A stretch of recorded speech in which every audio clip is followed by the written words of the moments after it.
Okay, this is going to be lesson 6.2, which is inverse functions and relations.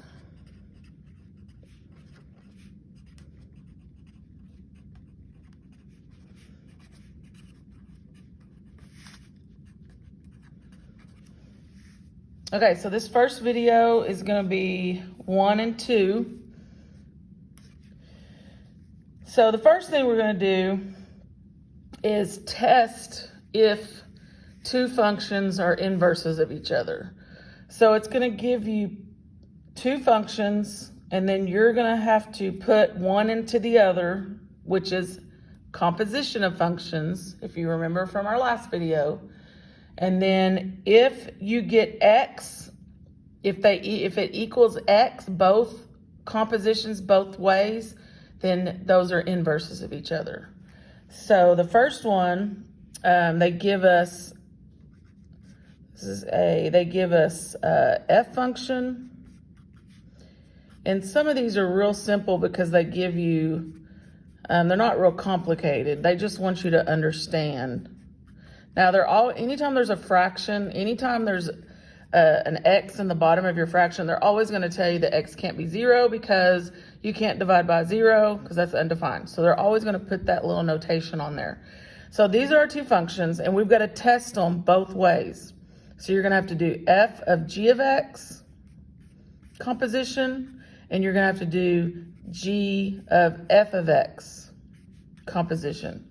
So when I do g of x into f of x, so I take the g of x function, which is 1 over 3x, and I put it in for x on the f one, because g is inside, it goes inside f.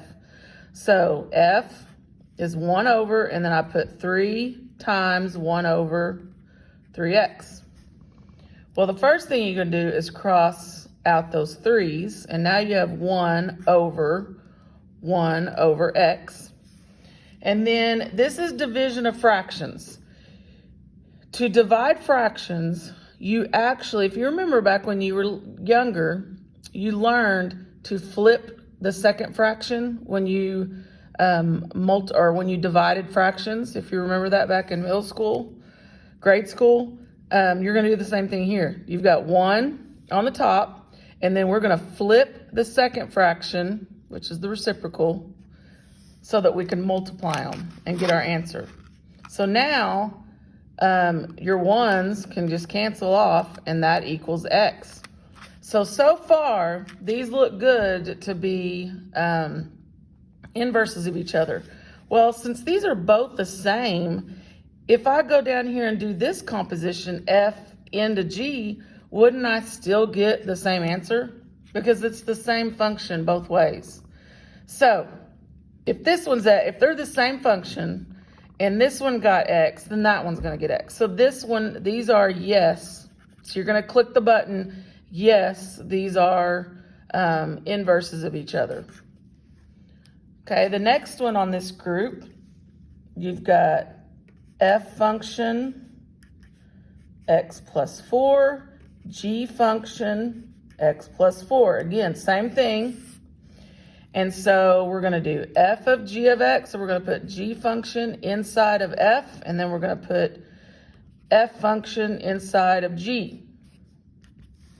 Okay, so now we're going to do, remember, g goes inside x. So when we say inside x, that means or inside f, that means this expression goes in for that x right there. So now that x becomes x plus 4. And then plus 4. Well, you don't need the parentheses, you just add your like terms, so that's going to be x plus 8. The next one, again, same thing on the functions, so you'll get the same answer. If the functions are the same, work one of them out, you'll get the same answer. Well, this one, we didn't get x, so this one's a no. And one thing I forgot to tell you, when you put these answers in, they're going to make you put in, like, the composition of this one is x. They're going to make you type that x in, and then they're going to make you select, yes, it's an inverse. Same thing here. They're gonna make you put the x plus 8, the x plus 8. No, it's not a function. Or, keep saying function, sorry. No, it's not an inverse. Okay? So that's problems 1. That was problem 1, but problems 1 and 2, and let me check number 3. 3 may be like that too.